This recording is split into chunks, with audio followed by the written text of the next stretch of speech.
Everybody dance. Yeah, yeah, yeah, yeah. You gotta do, come on.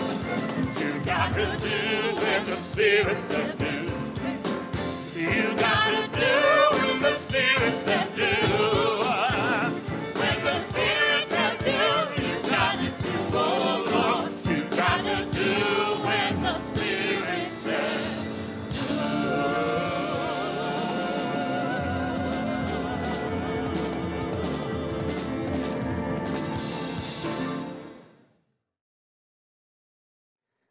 Yes, indeed, we have to do when the Spirit says do. And one of the things we have to do is shadow work. This is the third kind of practice that we're talking about today. Shadow work, we all have deep wounds and parts of our personality that we're not aware of. We carry trauma. There are things that we have to do some deep work. Shadow, because when the sun is shining on us, it makes us bright in one area, but we cast a shadow. And the brighter that light and the brighter we shine, the darker the shadow. So we have to pay attention to that shadow, because that shadow can destroy us and can harm others as well. We're given a lot of attention to focus on the light, and what we're reminding you in doing shadow work is we have to pay attention to our shadow, because our shadow is that part of us that if we're not aware of it, it's a blind spot because we can't see it. That's why it's called a blind spot, and we need other people often to help us with that. And in times of stress and great change and upheaval, we can often fall back on old behaviors, unhealthy behaviors, old habits, even unaware of why. What is driving me to feel this way, to act this way? And so our shadow work is that deep work to help us understand where's it coming from, because some of this stuff comes from previous generations, and we carry their trauma in our bodies without even knowing it. We picked it up in the womb, or we picked it up from our parents' stress when they were holding our hand as a child, or whatever that is. Some of it we've experienced growing up in this world through experiences, traumas, difficulties that we've been through that we couldn't understand at whatever time we were in our lives. We couldn't make sense of it, and so we carry it in our body. Well, it's time to pay attention now that hopefully we can make sense of it, or with some help we can make sense of it, and then we can release it. So the shadow work is critically important if we're going to be safe, we're going to be effective, and we're going to be able to sustain the long haul of change and activism and things like that. So some of the ways people do this work is with a therapist or a spiritual director. People do it in 12-step programs. People do it through men's groups and women's groups and other kinds of accountability groups where you can share some of the secret behaviors or bad habits that you might be ashamed to talk about in other settings, but we create these safer settings where we can talk about it and begin to explore where it's coming from so that it stops harming us and harming others. People will turn in times of stress to drinking and alcohol, more than usual, and to a point where it's excessive, or porn, acting out in sexually unhealthy or unethical ways. There's cutting that people do, bulimia. There's a lot of kinds of things. And sometimes these shadows come out as violence, either verbal or physical violence, or even sexual violence. So it can come out in a lot of ways, subtle and otherwise. If we're not aware of it, it's coming out in ways that we're not in control of. And again, it can be incredibly harmful. So shadow, I want to talk about, there's many different kinds of shadows that we carry. And one of the things that we're seeing happening right now in our country is that with all of the things up around racial justice, white supremacy, trying to understand prejudice and racism, a lot of white people realize we have a shadow around race. Most of us have not really ever fully understood. We get confused. We find ourselves getting into a conversation. We're quickly angry and in a very difficult conversation so fast. And we don't know why. We don't know exactly what's driving us, in part because race and white supremacy, particularly white superiority, these kinds of ideas are the water that we swim in. So we can't see it. We don't even know that we're swimming in it much of the time unless we pay special attention to that place within us. So here at All Souls, we have the Rewire program that many people have been through and are continuing to go through and sign up for, which is for white people to begin to shine a light on race, whiteness, all of these ideas so that we can begin to understand, how is this affecting me? How is this affecting other people in my world? And I have also, we have a Shades program for people of color who also have been living in a world that is drenched in ideas of white superiority, that even no matter how hard anyone tries, you can't help but subconsciously be filled with all kinds of thoughts and ideas and prejudices. So even people of color have to work through a lot of those ideas and need a safe space in order to do that trauma work, that shadow work that comes along with being a person of color in this world. And we're speaking particularly right now about African Americans or Native Black Americans who have a very particular kind of experience and oppression unlike anybody else. And so that work, especially right now, in light of 400 plus years of systematized racism that has been a knee on the neck of African American or Black people in this country. So that work is just critically important. A lot of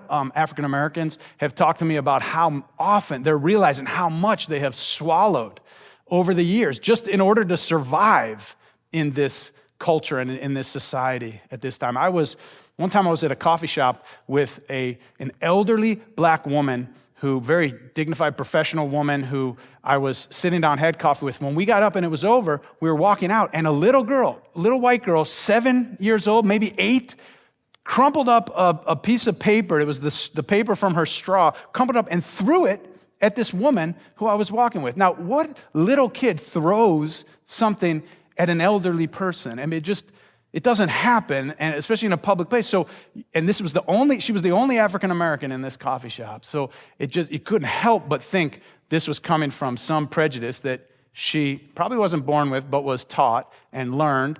But the thing was, I was so enraged, and I was so hurt by this. And I asked the woman who I was with, we talked about it, and we processed it a little bit, and she said, Marlin, if I became angry every time something like this happened, if I allowed myself to fully feel it and process it every time, it would be death by 100,000 cuts every day. And so she's learned to just walk away and find a way to just move through it. I mean, because even in that case, even if we said that gave this little girl and the whole situation the greatest benefit of the doubt and imagined that it had nothing to do with race, the fact that she was the only African-American person in there, the fact that this is such a strange thing to happen for a little kid to throw a piece of paper and then, hide herself from an older person, and she's the only Black person in there, she couldn't help but have to wonder if this was there. So that is just a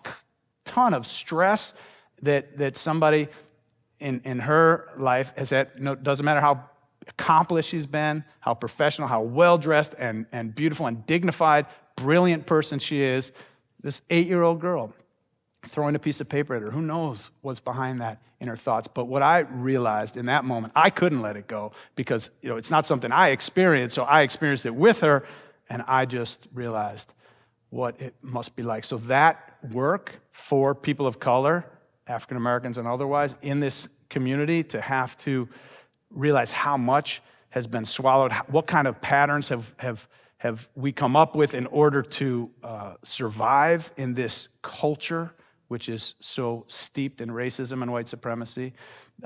That's the work of Shades. That's the work of deep shadow work for people of color around the trauma of racism in this nation. So I want to say one word about how it's worked in my life a little bit, which I think may be instructive for white folks as well, and that has to do with the fact that even though this culture has given me all kinds of messages that I matter, my life's important, that I'm significant, because I'm male, because I'm white, because I'm cisgender, because I'm straight, because I'm able-bodied, the list goes on. But yet, as a small boy, that's not how I saw myself. I had insecurities like every other young child. I looked around, and there were always people who were a lot smarter than me, who were better looking than me, more popular than me, better athletes than me, you name it. And I came from a broken home in the late 70s, early 80s when that was still pretty new. And so there was a sense that my family maybe was defective and maybe that meant I was defective. So there's all kinds of ways in which I internalized, like every child, various insecurities. So it gets confusing as then I got older and I started to become more accomplished and people started to seek me out to speak on various issues or wanted to hear what I have to say for me to finally realize that, hey, I'm going to use my privilege. I'm going to use the access that I have to a microphone to use it to try to make things different. And what has doing the shadow work, recognizing what I wasn't seeing because I was so glad that finally I realized, hey, I've got something to offer. What I didn't realize was sometimes I was being afforded more space, more airtime, and taking up space that other people, other voices had other things to say, often more important things to say, but I was there taking up that space because I was always eager to say yes if the media came or others, because I felt like this is how I could make a difference. Now I'm realizing one of the best ways I can make a difference is to step back and bring forward, allow other voices to be heard. And so I now step back, unless asked by folks who say, hey, we need your voice in this moment to say something, and then I'll say yes. But otherwise, I'm trying to amplify those voices that are so significant and important that are often not being heard in our community. I often am invited to come and show up at these big moments at the school board or at city council and other things when folks who've been working on the ground week in and week out, month in and month out on these important issues like criminal justice reform, school reform, and other things, and they say, hey, we need to show broad support. Can you come and lend your voice? And so I show up at the big moments, and it can look like I'm playing an equal role with others when it's others who understand the issues more. They've been doing the work for a long time. And so I've learned to step back and to amplify those voices. And that took some shadow work. That took me getting clear about where my insecurities were, me getting clear about what were my blind spots around race and how it impacts our culture and how it ends up impacting me and other people. So that's what we're talking about with shadow work. It's pretty comprehensive. It's really important in all of these 4 types of holy alchemy that help us to change difficult and problematic things into something of value for our world. So you may have habits that you fall into in times like this. You may have unhealthy behaviors, shadow, blind spots, things like that. This is the time to pay attention to those things.